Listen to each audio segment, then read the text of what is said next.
and I rise this afternoon in the face of this motion that is both equally ridiculous and laughable as it is insulting to the people of Victoria.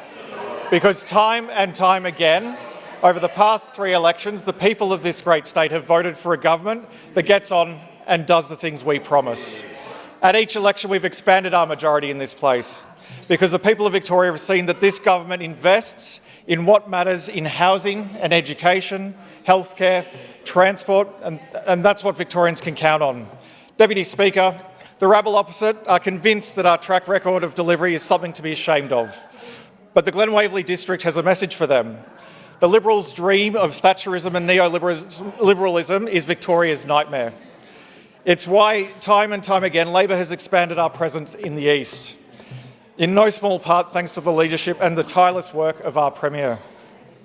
In her previous role, the now Premier oversaw the greatest transformation of Victoria's transport infrastructure, I would argue, since the Victoria's gold rush of the 1850s. It truly can't be understated because the consequences of our big build are visible in every suburb of the city and in every corner of our state. The bold level crossing removal project is a great example of the terrific work done by the Premier. Back in 2014, after 4 years of inaction and stagnation under the Victorian Liberals, we promised we'd remove 50 of our most dangerous and congested level crossings. Victoria backed the plan and our Premier delivered on our promise. In fact, we went well and truly beyond. Fast forward to 2023 and we now have 72 level crossings gone for good, plus over 40 new and rebuilt train stations across the state. The level crossing removal project is supporting thousands of jobs, creating award-winning public open spaces, busting congestion and creating level crossing-free rail corridors so we can run more trains. So, Deputy Speaker, under the leadership of the Premier, we're not stopping at the original promise of 50 level crossings, we're removing 110 by 2030. The Victorian people not only back the Premier's work, they see right through the Victorian Liberals who seek to tear it up at every step of the way. I remember back in the lead up to the 2018 state election, the Liberals' vicious campaign against the Cranbourne and Pakenham line, level crossing removals, railing against the project at every single turn. But the Victorian communities see right through their negativity and comprehensively returned Labor MPs all along that corridor to office. And now those communities enjoy world-class train stations, the new Gerring bike path and great open spaces thanks to the Premier Allan's great work in the transport infrastructure portfolio. But for whatever reason, the Victorian Liberals never learn. Stuck in their same old ways of whinging and screaming at any sign of investment into transport infrastructure, you would have thought they would have learnt their lesson by 2018, but they didn't. Because come to 2022, the Liberals were at it again, and this time in the east. At every step of the way, nothing but whinging and screaming about the level crossing removals across the Belgrave and Lilydale lines. Well, they were once again proven to be deeply out of touch with Victorians, because Victorians know that these level crossings must go. That is especially the case in Surrey Hills, where 2 people were killed at the Union Road crossing, and the Surrey Hills and Mont Albert community resoundingly re-elected the member for Box Hill in the face of an anti-level crossing removal campaign by the Victorian Liberals.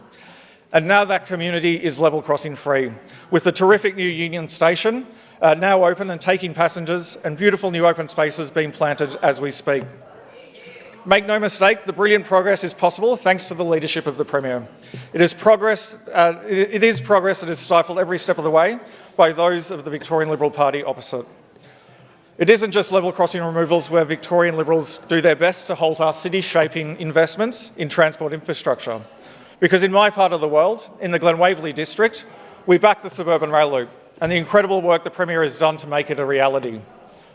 For context, Deputy Speaker, it is hard to understate the importance of the suburban rail loop in reshaping Melbourne and our transport network for decades to come. The twin rail tunnels will connect every major line in the state and create beautiful, highly livable communities around each of the station precincts. It's a concept we first took to the Victorian community back in 2018. Once again, as you might have guessed, Deputy Speaker, it was the Premier who spearheaded this great project from the start, and it was the Victorian Liberals who opposed it. First, at the 2018 state election, it saw the Liberals spectacularly lose what they call their crown jewels, the seats of Box Hill, Burwood and Mount Waverley in the east. They all flipped red, as did the adjacent seats of Ringwood and Hawthorn. because the people of Melbourne's East want a government that is visionary and has the guts to deliver the bold infrastructure projects we need for the years to come, just like the suburban rail loop. Ever since the game-changing election in 2018, it has been the Premier's leading the charge to complete a massive body of work on the suburban rail loop. First, the business and investment case process, then the most detailed and environment effects statement of any project in national history. The rollout of the suburban rail loop community funds in the communities along the rail corridor, and thanks to the hard work and the leadership of the Allan Labor Government, is getting on and getting it done.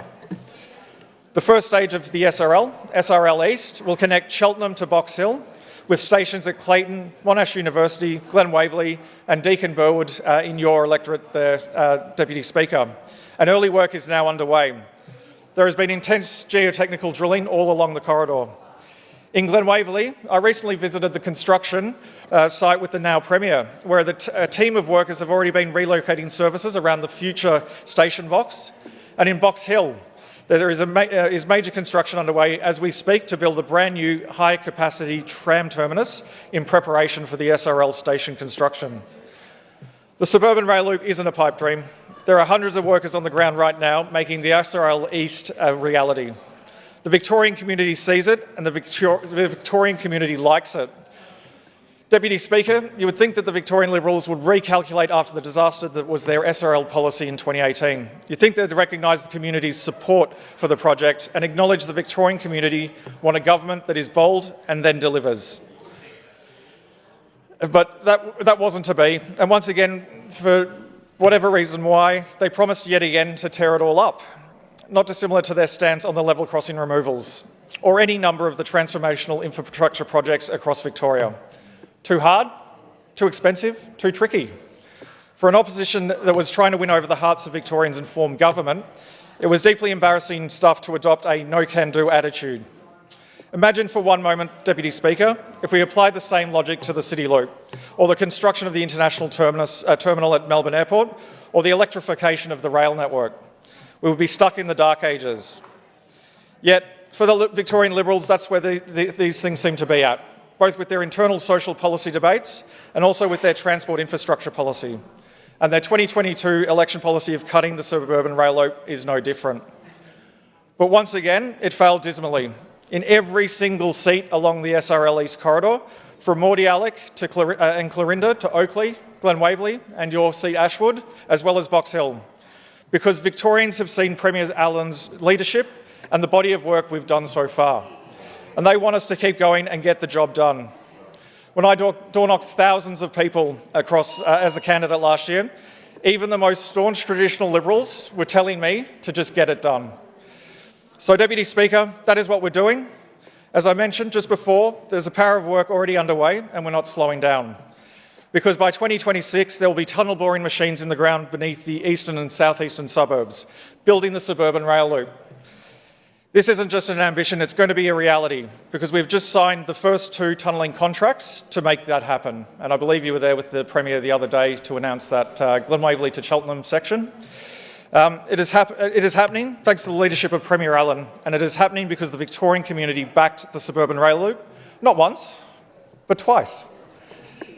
So, Deputy Speaker, it is why this matter of public importance before the House today is just so laughable. It is just like they don't understand the reality that Victoria in 2023, the community rejects their hands-off, Thatcherist approach to infrastructure and service delivery. The community wants the state to act and to get things done. And whether it's level crossing removals, the Metro Tunnel, the Regional Rail Revival, the North East Link, the Westgate Tunnel, the Monash Widening, or the Suburban Rail Loop, the Victorian people want to see it happen. And for almost a decade, it has been the Premier that has been making these projects a reality. Believe it or not, though, of course, these projects cost money.